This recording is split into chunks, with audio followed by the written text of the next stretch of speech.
Today we're going to discuss why the step up is the most important exercise you aren't doing. Absolutely, and we're also going to discuss the glute maximus muscle, a muscle that contributes to more than just strengthening the hip. It contributes to the leg, balance, endurance, and all the way to the trunk and the core. All right, a brief summary of the video. We're going to first educate you on how this muscle can affect you with back pain, hip, knee, and ankle pain very quickly. And then we're going to show how to do the exercise with a step up. And some people who are not comfortable with a step up, there are some nice options for you as well. So the glute is an important muscle to keep your femur, the long bone in your leg up here, in place where it needs to be. Oftentimes, if it is weak, it can lead to internal rotation of sorts, meaning your leg goes in like this. If your leg starts deviating in like this with standing and walking, over time, you're going to start developing hip pain first. It could possibly be knee pain. You can see my knee is caving in, and it even affects the arch in your feet. If you're in like this, your arches are going to get weaker. It can cause foot problems. Now, if you look at this as well, if you get to an extreme shifted position, notice my pelvis is shifting. This is going to start causing low back pain as well. So a good thing to do is strengthen this glute max muscle to fire properly, can help prevent any of these issues from happening. Right, let's get to it.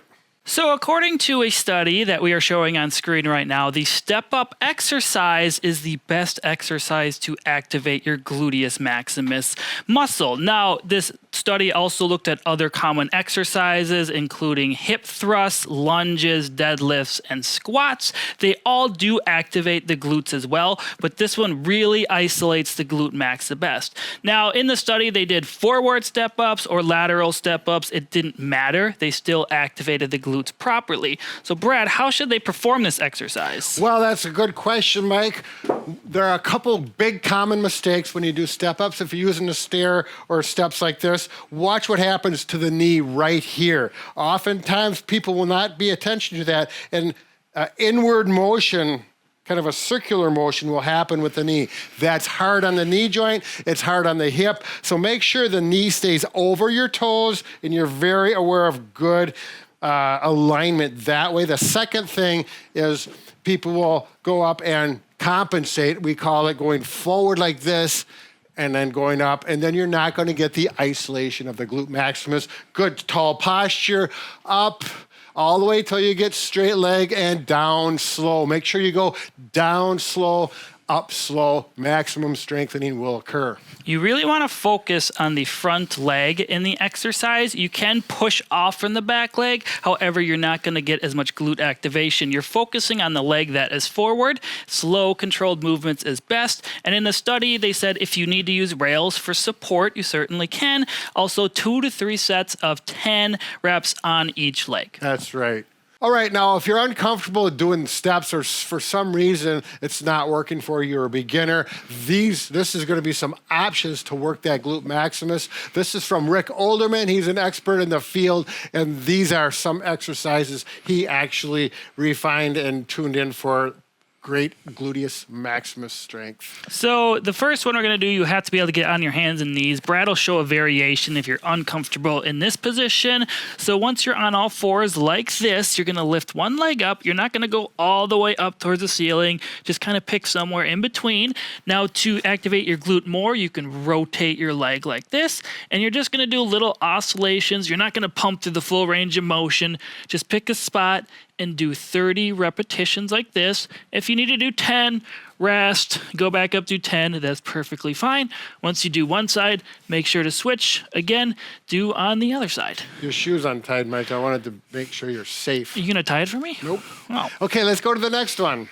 Okay, I do want to clarify when you do that on your hands and knees, do it on the floor. The bed doesn't work so well.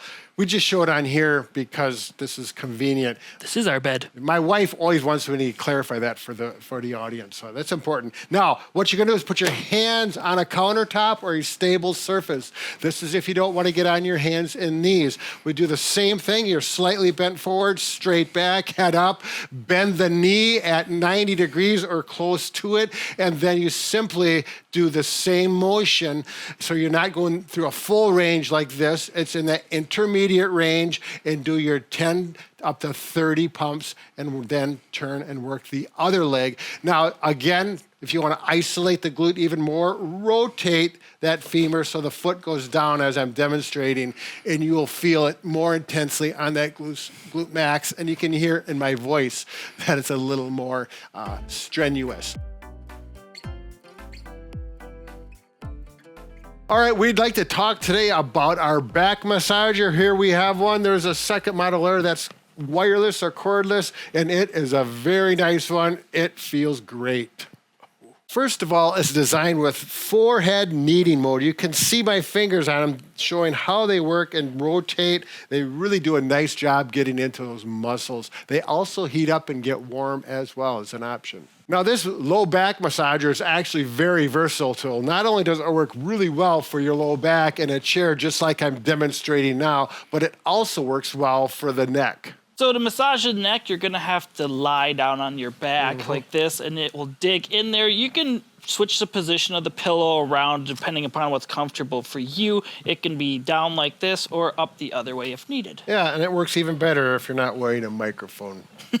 It even works nice for the back side of the shoulder as I'm demonstrating here. But one of my favorite things alternate to the back is hamstrings and quadriceps and calf. You can hold it here and work it back and forth. Ooh, across the quadriceps, get those knots out, and hamstrings, which is a very common area to tighten up on a lot of people. And you can simply do this. Now, it works really well on my recliner at home. I just flip it up and put it in there, and I can relax, allowing it to knead those muscles. And here we go, those calf muscles, which again, real common muscle that gets tight.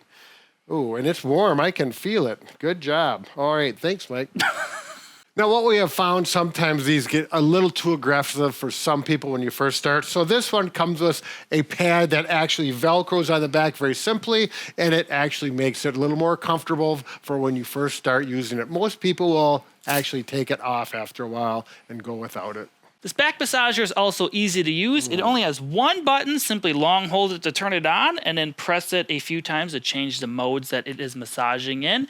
And it also has a 15-minute auto turn off feature. It prevents it from overheating. If it turns off, just simply turn it right back on. Right, and if you fall asleep while it's going, then it'll turn off as well. So we actually have a couple options of this back massager. The blue one here is wireless. You simply charge it up. After a while, you could take it off, turn it on, and it's portable like this. Brad's is corded. It is a 6-foot-long cord. And again, Brad's comes with the pillow option. The green corded one is a little less expensive than this one. That's right, very good.